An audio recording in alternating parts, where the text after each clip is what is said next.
सूर्य देव और माता संज्ञा के मन में ये विचार तक नहीं आया कि माता छाया के हृदय को कितनी पीड़ा हो रही होगी।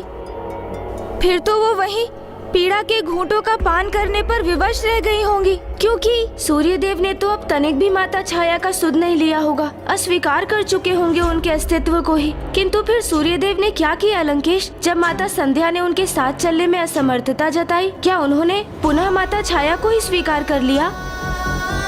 नहीं गणेश जी, अपितु उन्होंने तो वो कृत्य किया जिसकी किसी ने भी कल्पना भी नहीं की थी।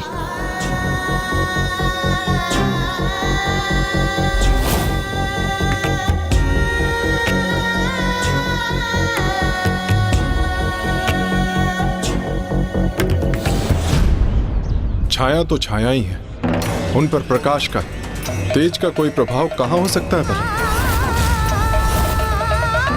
इसलिए मेरा तेज भले ही उनके लिए सहनीय था, किंतु आप चिंता मत कीजिए, मैं अपने इस तेज को कम करने का उपाय शीघ्र ही निकाल लूंगा और शीघ्र आपके पास लौटूंगा।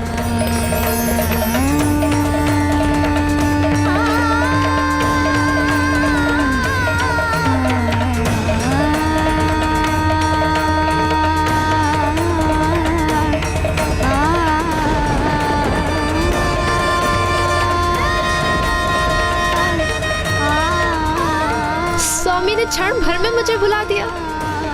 देवी संज्ञा, आपको तो सब ज्ञात है, आप भी तो नारी हैं, आप तो मेरे मन की वेदना को अवश्य समझेंगी।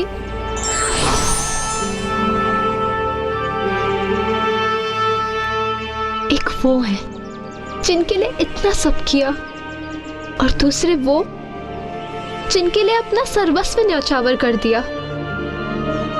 दोनों ऐसे मुंह फेर के चले गए जैसे इस छाया का कोई अस्तित्व ही नहीं है।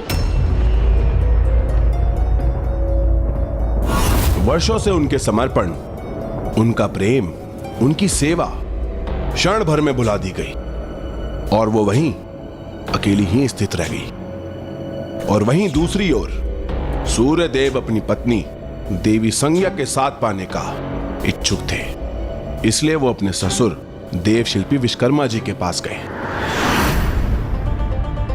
और उन्होंने मदद की गुहार लगाई।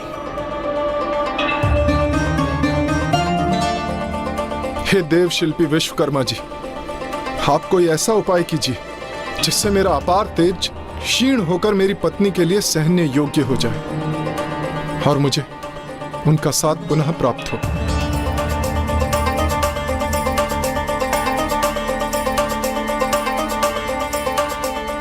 आप उचित समय पर आए हैं सूर्यदेव, क्योंकि आज ही मैंने एक विशेष अस्त्र का निर्माण किया है। कदाचित ये आपकी समस्या का निवारण कर सकता है। अगर आपकी यही इच्छा है, कदाचित ये अस्त्र इस कार्य के लिए सर्वथा उपयुक्त है।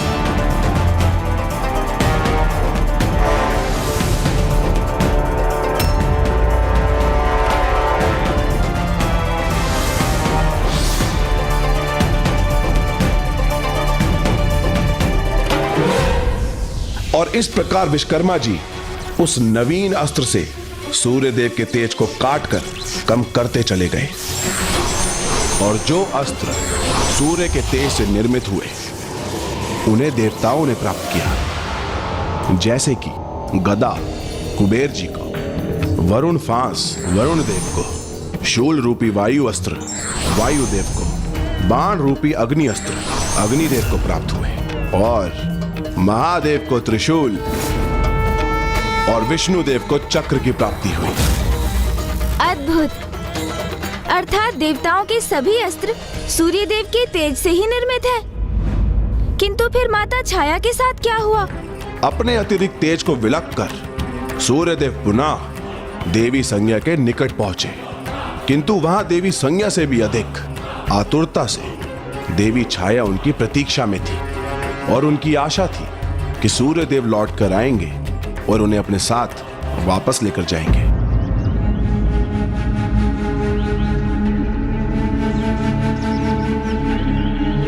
स्वामी मेरे साथ ये अन्याय कदापि नहीं करेंगे, क्योंकि उन्हें शीघ्र आभास होगा। उनके प्रति मेरा ही प्रेम सत्य था। मैंने उन्हें उनकी पूर्णता में स्वीकार किया, कभी उनसे उनका तेज कम करने को नहीं कहा। और जब देवी संज्ञा उनसे दूर चली गई, तब मैंने ही उन्हें एक सहभागिनी के सभी सुख दिए। उनके प्रति पूर्ण रूप से समर्पित रही हूँ मैं।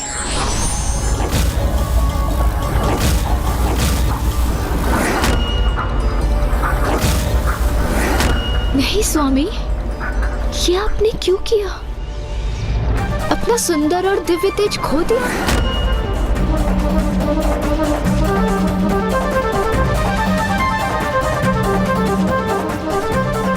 प्रतीत होता है अपने अनूठे दिव्य तेज को खोकर तो उन्हें अपनी भूल का आभास हो गया है। मेरे प्रति उनका प्रेम उन्हें वापस ले आया है। भले ही मैं सत्य नहीं, किंतु सत्य में मैं भी आपसे अत्यधिक ही, उनसे सर्वाधिक प्रेम करती हूँ स्वामी।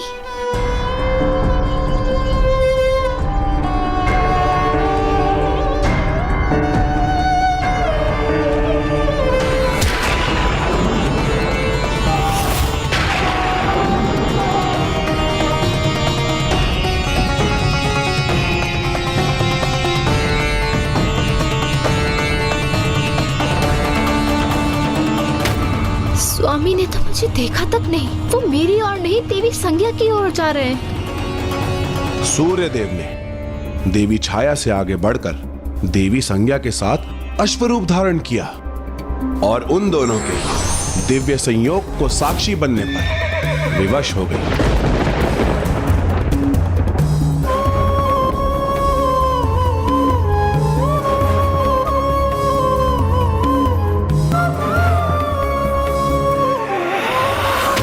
अश्वरूप में उनके दिव्य संयोग से दो जुड़वा भ्राताओं अश्विनी कुमारों का जन्म हुआ।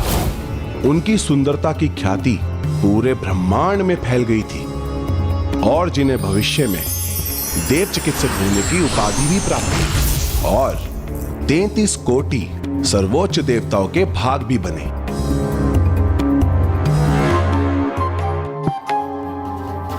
कुछ देर के लिए तो देवी छाया वहीं स्तब्ध रह गई थी, किंतु जब वो तंदरा से जागृत हुई और उन्होंने सूर्यदेव और देवी संज्ञा को रोकने का प्रयास किया, तब बहुत विलंब हो चुका था। स्वामी,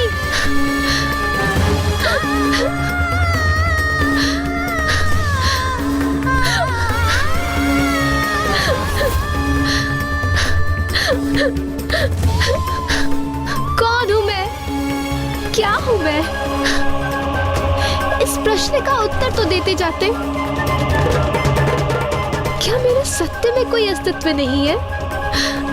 क्या मैं मात्र एक तुच्छ वस्तु हूं जिसके उपयोग के उपरांत उसे अपनी दृष्टि से दूर कर दिया गया?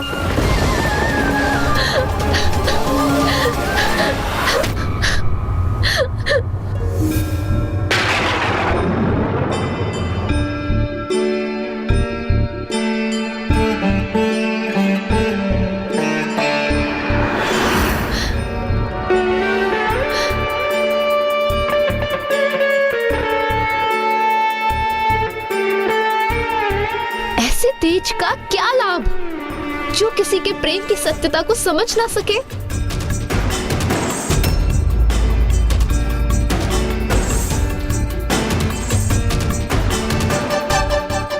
सूर्यदेव और माता संज्ञा दोनों माता छाया को भूल कैसे गए? क्योंकि माता छाया ने तो माता संज्ञा के आदेश का पालन करते हुए वर्षों सूर्यदेव की सेवा की, उनकी संतानों का ध्यान रखा, किंतु फिर भी उन दोनों को माता छाया का स्मरण तक ना रहा। देवी छाया देवी संज्ञा की ही प्रतिछाया थी, किंतु यह किसे ज्ञात रहता है कि उसकी छाया उसके पीछे चल भी रही है या नहीं। तो फिर क्या माता छाया ने भी सूर्यदेव और माता संज्ञा को स्वयं को भूलने दिया? क्या वो इतनी असहाय हो गई कि वो उनसे अपना अधिकार मांगने भी नहीं गई? जब जीवन में कोई मार्ग शेष न रह जाए, तब मानव भगवान के द्वार पे ही नतमस्तक होता है और उन्हीं के ही शरणों में जाता है। देवी छाया ने भी अन्न जल का त्याग कर प्रभु महादेव की तपस्या की। ओम नमः शिवाय।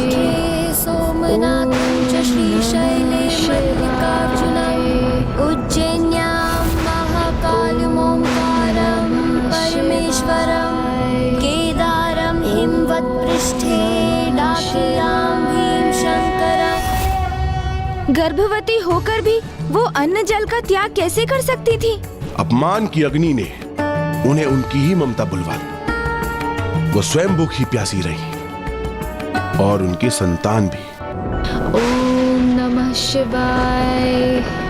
ओम सृष्टि के आप ही नाथ शिव शंभु जय भोलेनाथ। लंबी जटाएं हैं किए गंगा को धार लिए। डमरू त्रिशूल है हाथ त्रिनेत्र जय भोलेनाथ। सृष्टि के आप ही नाथ जय भोलेनाथ। कन्वे भस्म है मने नागधरा। रुद्राक्ष हर क्षण है साथ बम बोल बम भोलेनाथ। सृष्टि के आप ही नाथ शिव शंभु जय भोलेनाथ। सृष्टि के आप ही नाथ शिव शंभु जय भोलेनाथ। ये तो अनुचित है, वर्जित है। जी गणेश जी, एक गर्भवती स्त्री को कभी उपवास नहीं करना चाहिए।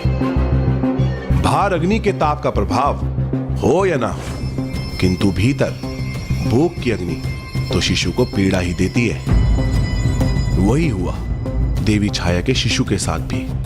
वो अपने तेज का उजलापन खोकर स्याह पड़ता जा रहा था। गर्भवती स्त्री का प्रथम धर्म है अपने शिशु की देखरेख, और उस समय तो एक माँ के सुख दुख से भी बढ़कर उसके गर्भ में पल रहे उसके शिशु का सुख है, अन्यथा उसका शिशु अवश्य प्रभावित होता है।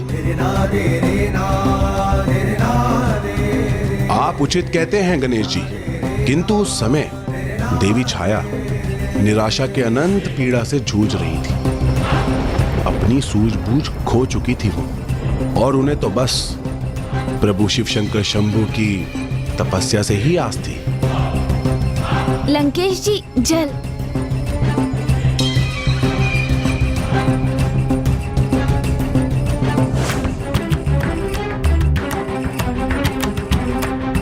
इन लंकेश को इतने समय से जल दे रहा हूँ, किंतु इन पर तो जैसे कोई प्रभाव ही नहीं हो रहा है। शीघ्र लघु शंका का अनुभव हो लंकेश को, और फिर उसे मिटाने के लिए लंकेश पिताश्री की आत्मलिंग को यहीं भारत भूमि में ही कहीं रखने पर विवश हो जाएं, और प्रभु लंका पहुंचने के स्थान पर यहीं स्थापित हो जाएं।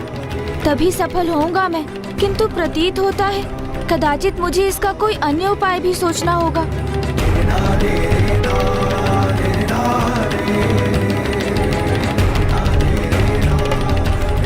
अब क्या विचार कर रहे हैं शिवनंदन? यही ना कि आगे क्या हुआ? हाँ लंकेश जी। अनेकों माह देवी छाया तप करती रही, और उनकी तप की अग्नि में वृद्धि भी होने लगी, और वो इतनी ऊंची उठ गई कि वो कैलाश की ऊंचाई तक जा पहुंची। ओम नमः शिवाय। ओम नमः शिवाय। ओम नमः शिवाय। ओम नमः शिवाय। ओम नमः शिवाय। ओम नमः शिवाय। ओम नमः शिवाय। ओम नमः शिवाय। ओम नमः शिवाय।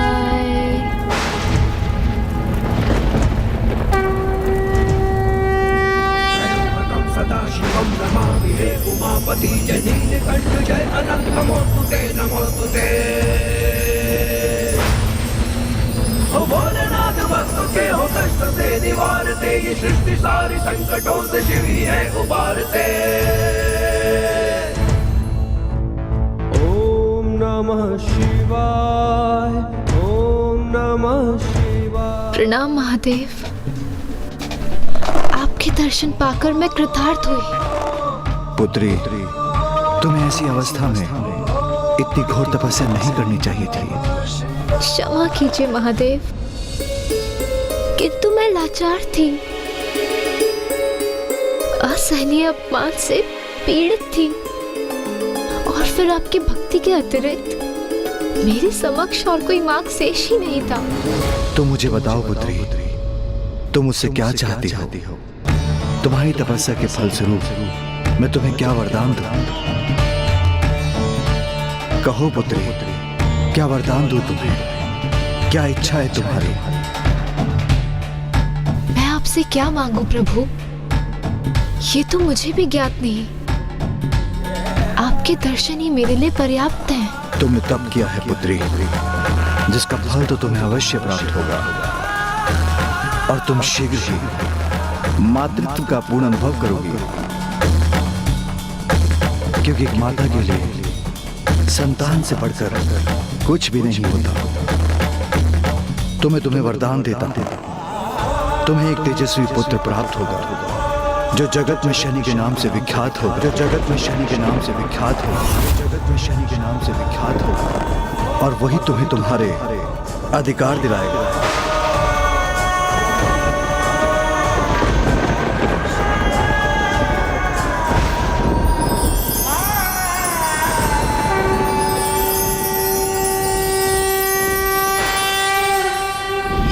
उनके जन्म के पूर्व ही शनिदेव को तेजस्वी होने का वरदान दे दिया प्रभु ने।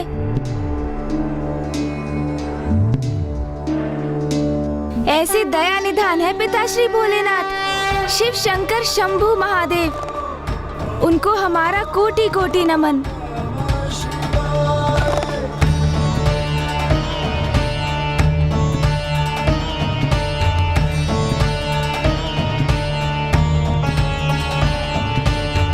महादेव, हम आपकी अनंत अपार महिमा की करबद्ध होकर वंदना करते हैं।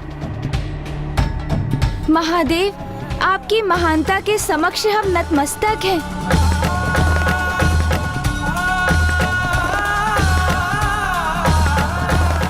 महादेव शिव शंकर शंभू की जय। महादेव शिव शंकर शंभू की जय। जय महादेव शिव शंकर शंभू की जय। महादेव शिव शंकर शंभू की। यही तो मैं चाहता था लंकेश, कि आप प्रभु महादेव की जय जयकार करने की धुन में पिताश्री के आत्मलिंग को यहीं रख दें और ये यहीं स्थापित हो जाए।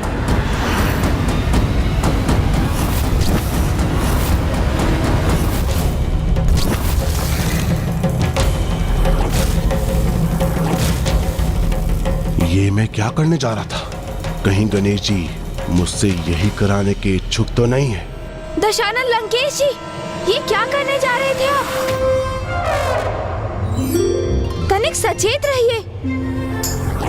इतने समय से इतना कष्ट सहकर आपने प्रभु के आत्मलिंग को प्राप्त किया, जिन्हें एक छोटी सी भूल से खो देते आप। लीजिए, ये जल ग्रहण कीजिए और अब भविष्य में सर्वथा सावधान रहिए। लीजिए, लीजिए, जल ग्रहण कीजिए।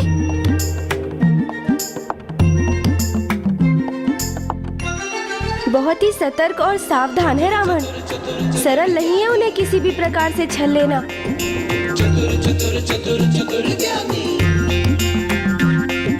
अब शीघ्र मुझे बताइए लंकेश जी, कि शनिदेव का जन्म कब और कहाँ हुआ?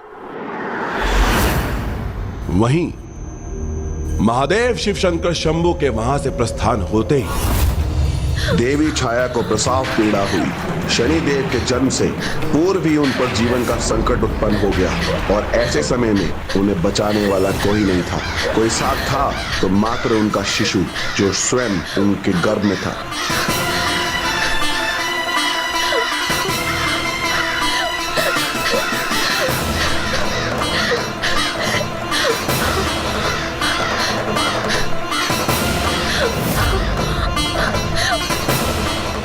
काक कहीं मेरी संतान को कष्ट पहुंचाने के लिए तो एकत्र नहीं हो रहे।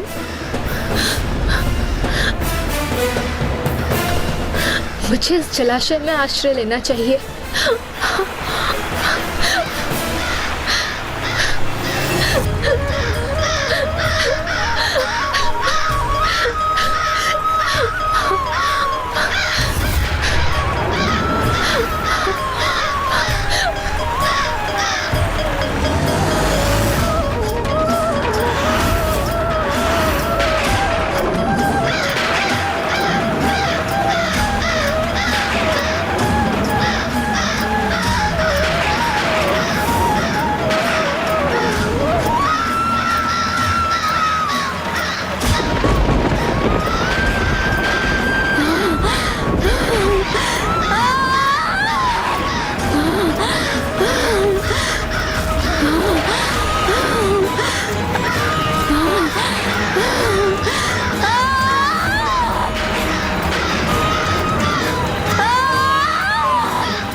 जल निमग्न होने से अपनी माता की रक्षा कर शनिदेव ने तो जन्म लेते ही अपने अद्भुत पराक्रम का परिचय दिया।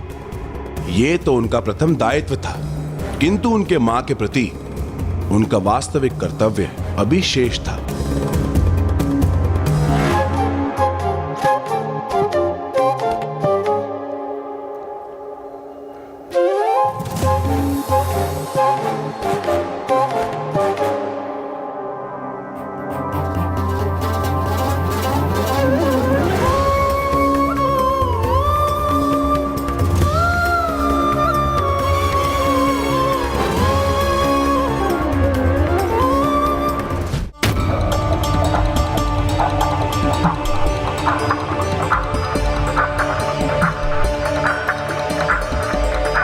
माता, अब आपके इस रुदन का कोई औचित्य नहीं है, क्योंकि अब आपका ये पुत्र शनि इस संसार में प्रकट हो चुका है। पुत्र? मेरा पुत्र? हाँ माता, मैं आपका पुत्र। अब आपके सारे दर्द और कष्ट दूर कर दूंगा।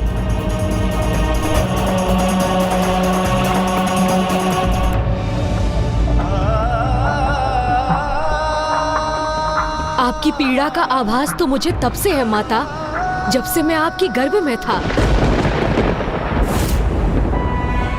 मैंने तभी से आपके प्रत्येक कष्ट का अनुभव किया है।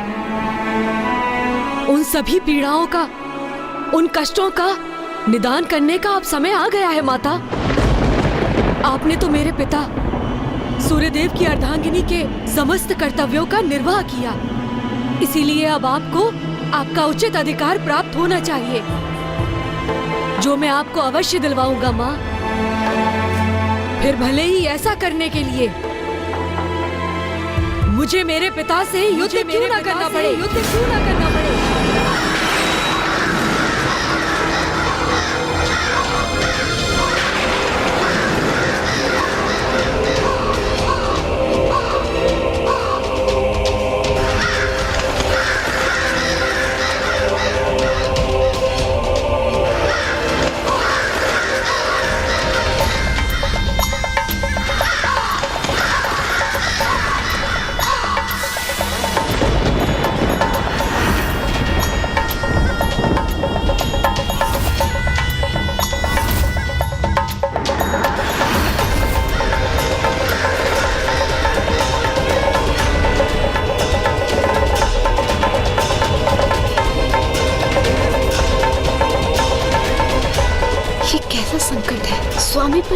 अंधकारी छाया का प्रभाव छा रहा है। आइए माता, अब सबको आपके त्याग, आपकी ममता को बताने का समय आ चुका है। आपके सुकर्म, ममता, करुणा, सेवा के फल स्वरूप आपके उचित अधिकार प्राप्त करने का अब समय आ गया है। कितना अद्भुत रहा होगा ना कि जन्म लेते ही एक अल्पायु बालक होने पर भी कर्मों के आधार पर वो अपनी माता को उनके उचित अधिकार दिलाने के लिए तत्पर हो गए थे।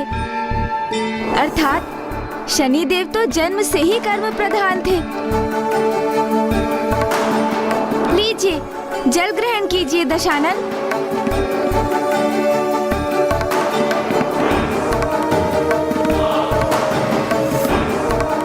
ऐसे निष्ठावान और कर्मठ पुत्र ने अपनी माँ को उनका अधिकार दिलाने में तो लेश मात्र भी कमी नहीं छोड़ी होगी। हाँ शिवनंदन, इधर बालक शनि ने उसी प्रयोजन से सूर्य लोक के लिए प्रस्थान किया। आइए माता।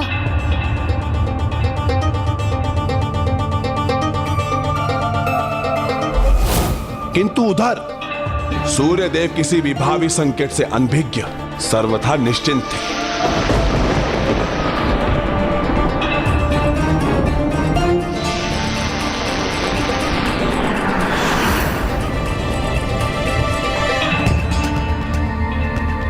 स्वामी अत्यंत प्रसन्न चित्त हैं आज, किंतु मुझे किसी अनिष्ट का आभास क्यों हो रहा है, जैसे कोई छाया उन पर छाने वाली है। किंतु देवी संज्ञा को अनेक अशुभ संकेतों का आभास हो रहा था। सूर्यदेव अपने पुत्र यम के अष्टदिक्पाल पद पर स्थापित करने एवं यमलोक के स्वामी बनने के कारण अति आनंदित थे।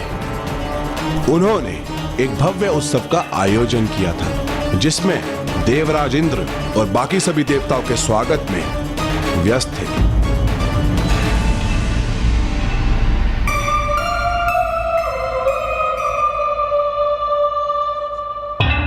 क्या हुआ प्रिय?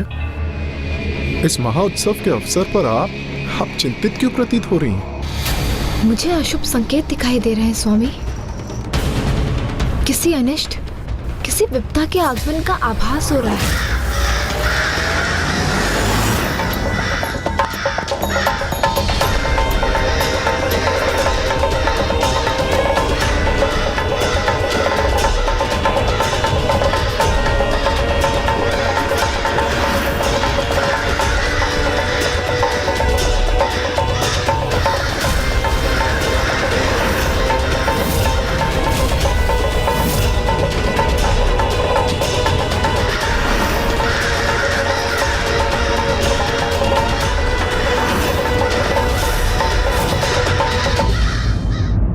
व्यर्थ चिंता कर रही हैं देवी।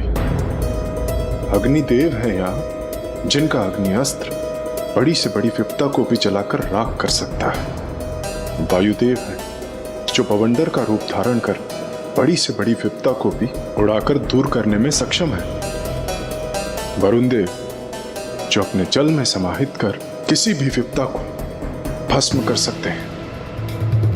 और स्वयं इंद्रदेव भी तो है, जिनके वज्र के समक्ष कोई भी विपदा टिक नहीं सकती।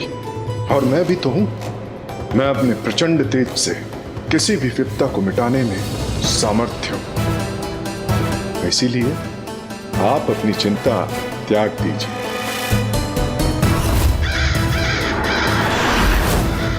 आज हमारे पुत्र के इस अत्यंत विशेष दिवस पर किसी प्रकार का अनिष्ट होना संभव नहीं।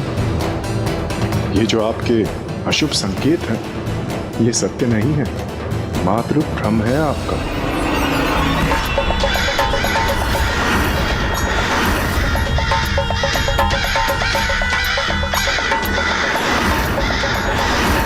आज तो हमारे लिए यही उचित होगा कि हम पूर्ण आनंद का आभास करें और अपने सुयोग पुत्र अति शक्तिशाली यम को बधाई और आशीष दें।